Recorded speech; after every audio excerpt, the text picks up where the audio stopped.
couple of those articles from a journal you could put into a book. But I mean, this is rich.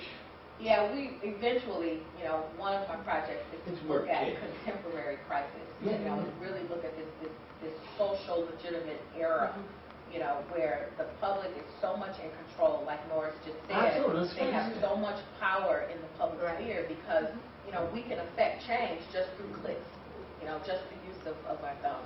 One situation that comes to mind where and this is where the government may get involved and put restrictions, and I use that term loosely in a number of ways. For example, the case of Henry Louis Gates, remember when Louis Gates was going, tried to get into his house, couldn't get in, so he's, do what we all got home after a long day of work, I'm just going to bust through my door and I'll get it fixed later. He's arrested. That was a case where even the chief of police would refuse to apologize. Refuse to publicly apologize or even accept any manner of responsibility in the mistake. Yeah, saying it was routine. And not only that, it got to the point where the president, who was new in his term, had stepped in and in his own way, depending on how you interpret it, say, let's just have a beer. He invited in other words, stop talking about it. You're really making a larger issue. And that was a case where social media could not pull away power. Yeah. So is the social media power, this is something totally different. Well, that's the true power. You're really talking about sort of an isolated individual case where she's talking about corporate. So it's a whole different. Yeah, the level of the magnitude. The magnitude of impact there is definitely on two different levels. But I think, what you bring us to is something interesting that I talk to my students about, is when we go back to Fern Banks' definition of a crisis, what really is a crisis?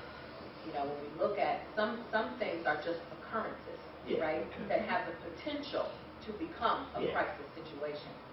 But when we're looking at that crisis, it really disrupts, the organization cannot continue the same. It disrupts and threatens, their very existence. It threatens their ability, as in Sakinum's case and Jane Q's case, there were specific instances where individuals, did things that could threaten that company's very existence and threaten their market share.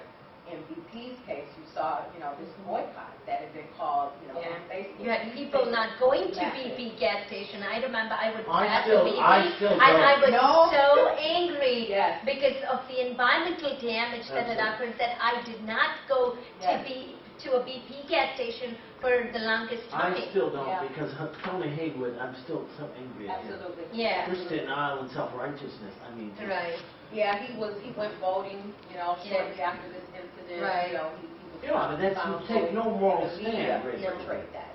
Yeah, absolutely. Yeah. This is fascinating. Did you do Enron, two companies that went under?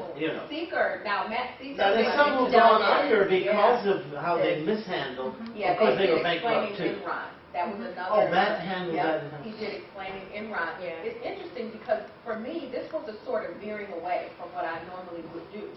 I did the text message scandal here, which was more local.